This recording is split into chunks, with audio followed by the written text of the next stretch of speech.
We're here to have some fun with evergreens, with some centerpieces or swags you can and should make for your home.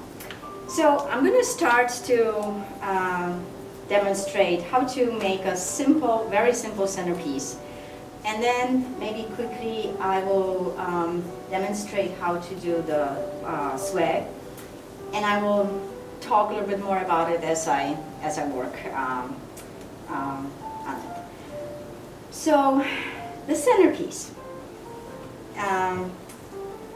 either should be relatively low, so when you're sitting at the table, it's not blocking the view of the person who sits directly across from you. Or it could be way higher, basically above your head. But for the dining table home, usually the lower pieces are better choice.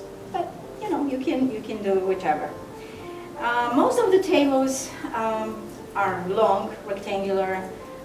Sometimes they call farmhouse. So no matter what kind of shape is your dish, you can still sort of create elongated centerpiece. So it will nicely fill this center of your dining table. So I start with any piece of green. We have a selection of local. Everything is from backyard, yard. Mine mostly, or Meg's. But all of that you can find locally, and we definitely have enough to choose from. Wonderful evergreens. Why do I like to work with variety? Well, look at this balsam. It's flat. It's white but flat. Same thing with cedar. Has two different sides, two colors. But look at the pine. It's totally different. It's much more 3D, much more wispy. Any juniper, same thing. Is bushy and fills up differently. If you mix and match them, you instantly provide lots of texture, lots of tones. They all green, but definitely this one is yellow-green, when this one, if you turn it on the side, it's sort of bluish-green. And all together, they make a wonderful mixture. So, I don't want to talk too much. Just gonna start working. So first, I create my sort of line. For example, I'm thinking this is a good size for my table. Okay? So I'm going to definitely go much longer this way and not so much on, back and forth, because there will be lots of dishes on the table, glasses, and we don't want to crowd it too much. Everything is fresh. Everything has been cut just recently, either yesterday or a couple days ago. We had hard frost, so all these evergreens should last really long after the frost. See? You notice I insert this piece sort of in the middle, and I did put it a little bit upright, so I'm trying to create this overall shape of my arrangement. Same thing with pine. And don't worry if that stops show. There is a lot of things going in. It's going to be covered. It's going to be fine. See, like this one, it's sort of bluish green and dark green. So I do like to turn them both sides, because that way I achieve a little bit more variety in shape and color, and even the way those branches sort of naturally. See, this one is almost flat, but if I put it this way, it has this receding line, which is very desirable when you are trying to sort of cover the edge of your dish. It's not that I'm trying to cover the dish. The dish is a vital part of the whole arrangement, and it should be in sort of unity with your plant material. But if you sort of cover this lip partially, so it's you don't have this straight line. Dish, plants. You know, you want this sort of go gradually into the flowers, plants. So it goes really fast. It's good if you recut the stems.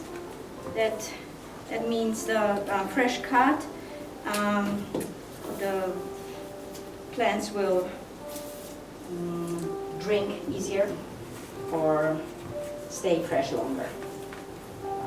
So what am I missing here for my greenery? Probably more pine. And it could be this way. Pine has a very, very gentle, very nice curve. So if you think about this very straight spruce branch, if you add sort of curvy line next to it, it softens up this rigid straight line.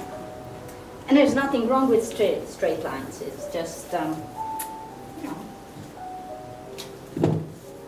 I like them to be sort of gentle, and so this is probably way too big.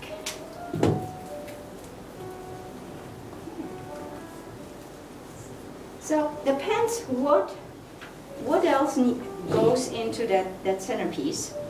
I would say this is good for the foundation. We created foundation. Because we have I never tell you, we have wet oasis floral foam here. So it's good for any fresh material, any flowers or branches. And branches will last you probably through the holidays. Let's say if you're using fresh flowers, and you know they only have few days of the phase life.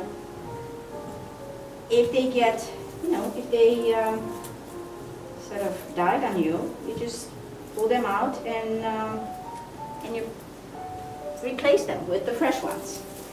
But it's always a good idea to sort of mix fresh and maybe dry, or fresh and evergreens, because you know you have both. You have benefits of both of them. And I want to show you a couple of tricks you can also do at home. This is one of the plants. It's starting to get yellow. It's called dihondria. It's tropical sort of like vine. It's used mainly in flower boxes or hanging baskets around here. I try to keep it alive at home, probably not for much longer, but what I'm trying to show you, that could be used in your fresh centerpiece, right? Need to recut this.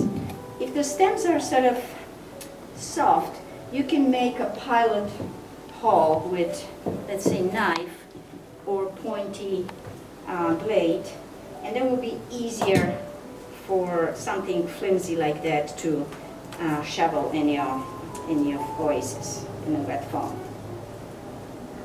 Okay. And to go with this, I have going to do very eclectic combination.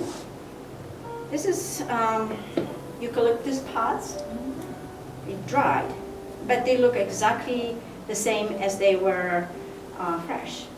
So you really can use them over and over, or because they don't basically change the look, you can have them in many different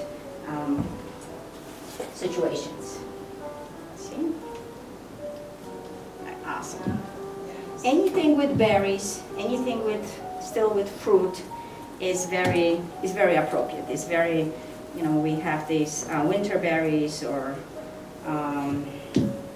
snowberries in season. Few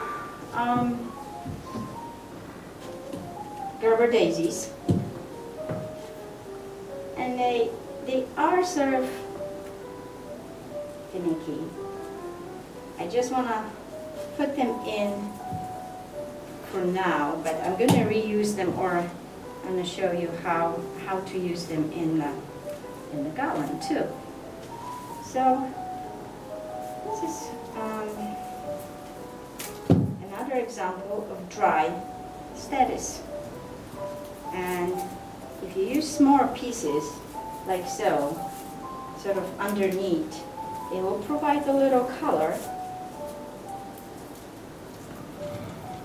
to emphasize the very few flowers that we have to work with today.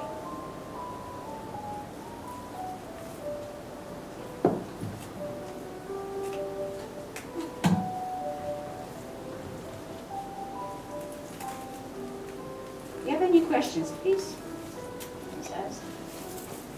No. And going back to the thing of using, for example, houseplants. I don't know, where is my, this is a piece of my asparagus. Oh, Asparagus springera. Yeah. Yes, it's a houseplant. Wow.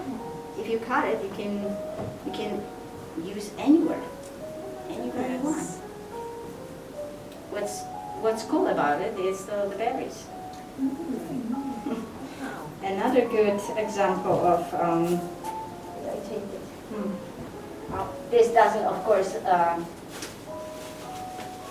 this doesn't grow in my house, but I have this for a long time, and the flowers are already gone, but the eucalyptus is still looking good. So I want to take the leaves, they start to turn yellow, for example.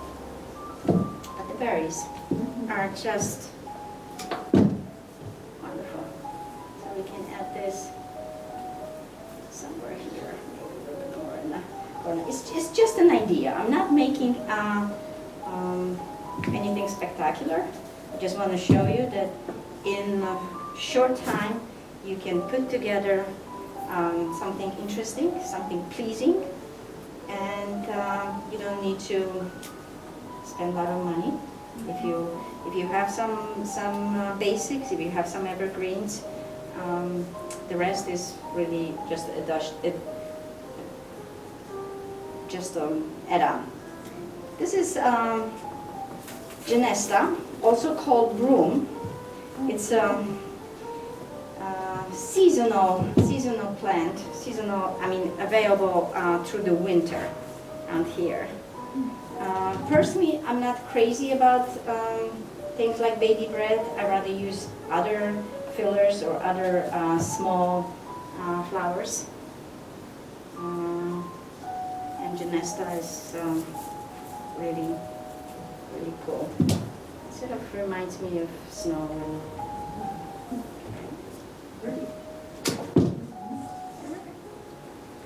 So this is if you like natural things. So you just gradually fill in little by little? Yes, little by little. You feel like this is maybe sort of empty. So another dry stuff I sort of rescue, or I did not throw away right away. There's more eucalyptus here. this linoleum.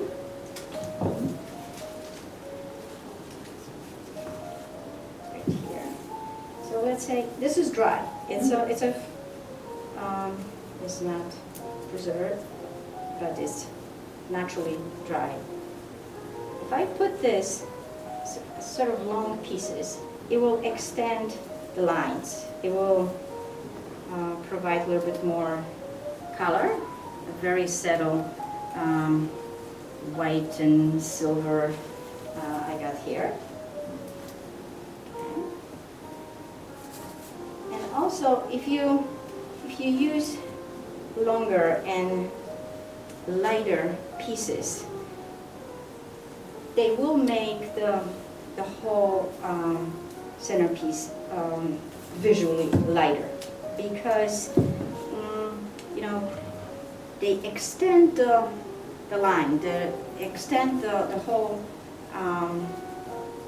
shape of your piece, but these pieces themselves are very, very light. Did you dry those yourself?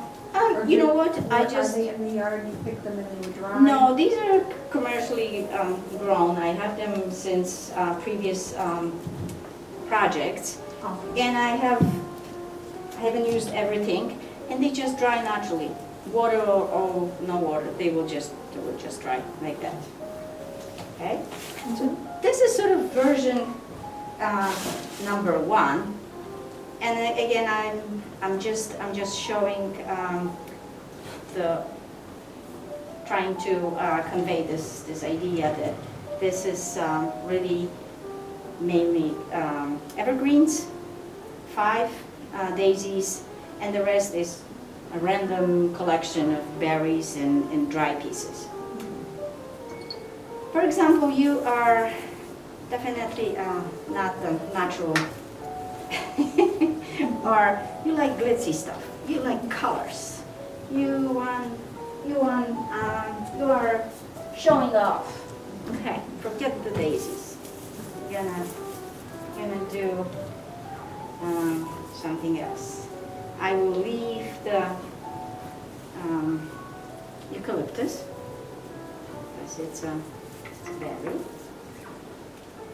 I might even leave Genesta, but I'm going to use some artificial, but very, very colorful, very shiny sort of branches. You can sort of produce your own branches too. Anything like that, any naked branch, any dry pots, you can spray. You can spray the gold or silver or white, blue. If you're making something in blue, it's always a challenge to have enough blue or enough bright blue so it will show. I'll give you an example. I have one thistle here, and it's still pretty blue. But once I place that in the greenery, it almost disappeared. Yes. Blue plays tricks in your eyes. Yeah. And unless you really lighten up this with some other colors, it will really truly show. But if you do only green and blue, the effect is not, unless you do tons of blue, because that's how our eyes perceive that color. So I have some other glitzy stuff, and these are widely available in craft stores. You can buy them in specialty stores, probably online. I mean, there's so much of the artificial, especially the glittery, sparkling things. Yeah, it's a sparkly girl. I'm gonna have my sparkle. I'm sure a few of you like sparkles. Yeah, I like sparkles. And there is nothing, there's this one. And there is nothing wrong with using different sparkles. I like to use at least 2 colors, because if you use just one, it will almost be too much or it will steal the show. But if you use a couple of them, they play against each other, and there's that interest right away. So with this, there's always Christmas arrangements, bulbs. No matter what style arrangement you're doing, or if you like the,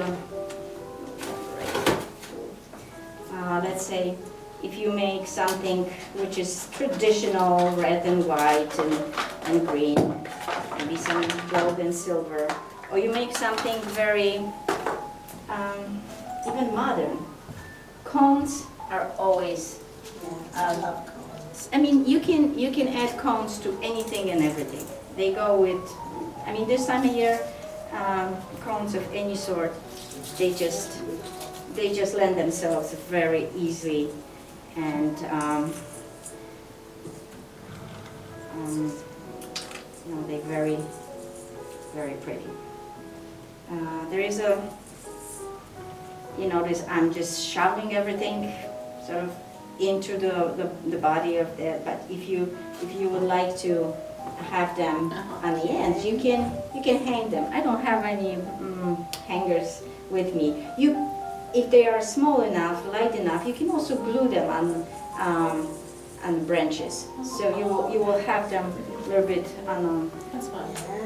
outskirts. Yes, that's a very easy, not a trick really, but you can think about it this way. Now, Jaga, with so much everywhere, how would you water it?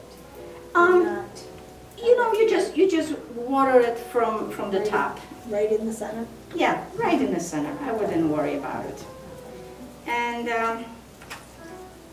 if depends what is your dish. Like this one has an insert, because this is just a wicker basket, so it needs to have a watertight insert. And I'm not really able to take it out because I don't have a perfect insert for this, so I sort of jammed one of the cake forms. That is, yeah. But we're gonna talk about the inserts Yes. in a second. So, yeah, you can go as little or as much as you want to. And again, the glitter portion between the stems and the bulbs is sort of toned down by the natural dry stuff. So you have best of both scenarios.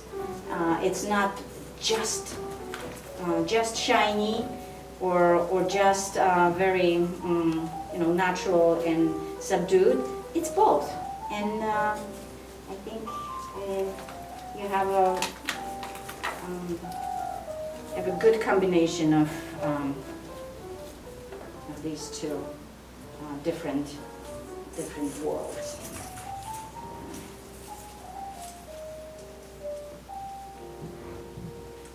I probably wouldn't do much more because we can easily overdo it. Sometimes it's good if you sort of stumble and think, oh, maybe this is empty space, or I would step back, or maybe look at it from a different angle, or go and have a cup of tea or something, and come back. You can look at it with a sort of fresh eye, and you might have some good idea. You can always put more cone, or even things like here. I want to show you simple things like sphere. For example, you have this space. You don't want any more glitz, or you don't have flowers. You can nestle this sphere or some kind of shape. It could be conical shape too. I have a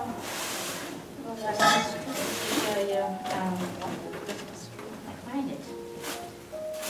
Any kind of roundy can be sort of recreated to something else. This is simply a styrofoam ball covered with moss, tied with, in this case, it's a bullion wire. You can use any floral wire if you want it to be invisible. And just shovel his hair. I mean, it's almost nothing, but it's another greenery, another shape, another texture, an interest. Someone will say, "What's this? Where did you find it?" Or things like that. Always put a little surprise in it, you know. And what a great idea to incorporate something which is meaningful in your piece. Ribbon is a great friend. You make simple loop, single loop on a floral pig. You can just put it on a piece of stick or piece of wire, and glitz or without glitz, but just maybe insert few of those. And you know, for a special meaning, if this is a plaid which is in you know, it's part of someone's tradition, maybe that's your special guest, I think it's a very easy and very nice way to say welcome. You know, thank you very much for this, and I'm going to need a couple minutes to clean this and get ready for the garland. Thank you. Part two to our workshop is the garland. She's gonna be so happy. And again, garland is a very versatile. Remember those poor daisies? If you add pure fresh flowers. I use water pigs, we're all familiar with that. Cut your roses or any flower relatively short and just insert them like so. What I'm suggesting here is few fresh elements, burst of color, even if it's very subtle. But see, that white or creamy picks up the gold. And this gold is not really yellowy gold like this. It's sort of silvery. It's both. It's silver and gold. That's why it goes with many things. If there was placed on a red tablecloth, it will look different. But let's say every week you do a different color theme. You place votive candles around, and they could be in color too. Let's say you like purple. Imagine all of that, and you just threw a few purple in it. I mean, randomly like so. But see what that does to your to the expression. You can put this in. Okay? Yeah. And if you do that, I only have one purple, but let's say you have two tones, maybe in two different sizes. Awesome. And how do you make a bundle?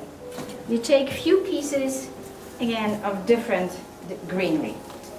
One is flat, one is a little bit more playful, one is more, this is already tight. You want the flat on this side, the side which is going to be placed on the table or on the wall. But eventually you want to build little depth to it. So you use different shape pieces.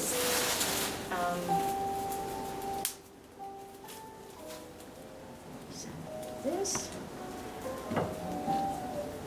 another one, and that's it. And this is your bundle. And they don't need to be perfect. I mean, they shouldn't be perfect. Because we're going to use them, then put them next to each other, and they will just complement each other. So I have quite a few so far. This is my runner. Any kind of twine, maybe even heavy rope, or some plastic string. Could you? The reason I like to do hand loop on each side, it's easy to grab it, hang it, just like so. So that goes under. That goes under directly on the table. And you start with your wire on the spool. So you attach first of your bundles. We need to twist that, give it a beginning point, and you go around a few times. I try to keep this short so I have a good control. Another bundle. It's shorter. It has a different character. You add on a few with the taller, longer pieces. Sometimes you need sort of go back and forth with the wire, which is a little bit complicated, but you get the feeling. And I don't like to make my garlands very stiff for the reason, see, you can tell where the sections are, but then when you want your garland sort of zigzag on the table or bend it around the corner of your picture, it's easy to do. So I like to keep it sort of loose. But it needs to be fastened, needs to be attached to your runner, to your main string pretty well. See, this one was a little bit longer, so I go at least one, maybe twice, sort of in the middle. So I'm catching this too. Sorry. So I'm catching the end of the previous one, Okay, yes. pretty short under. And now I drive my wire to almost the end of that bundle, and that's done. And this is one more. Isn't that gorgeous? And it goes very, very fast. If you have your bundles ready, it takes some time to, pre-cut everything and create these bundles, but it's worth it. Another one. And ta-da. They don't need to be all the same. Like some do have pine, some don't. Some have juniper, but not all. And if it's sort of weak point, you can always add on just a short few pieces to cover this place where I wire. Not only that, and make it a little bit more thicker, but eventually put a big ornament here or flower. And to end your wire, just round this around one of your stems, and you can say this is sort of done. See, this is your flat side. Wow. Okay. Yes. So when you place it on the flat surface, Yeah. you have this flexibility. This should be this way. Yes. So see, I can do this, and you place your candles or ornaments or dishes in those curves. If you want this to be a little bit more dynamic or funky, there's always twigs, right? Mm-hmm. Something which provide nice dynamic lines,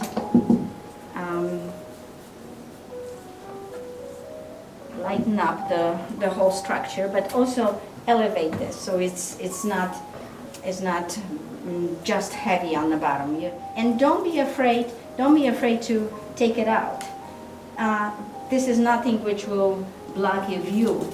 With the simple and very thin and light, visually light elements, you can you can go any direction. You can go high and you can go to the side. You can just play with that like so. And it's very playful and interesting. And you should have fun with that. No matter what you do with plants, with flowers, have fun with it.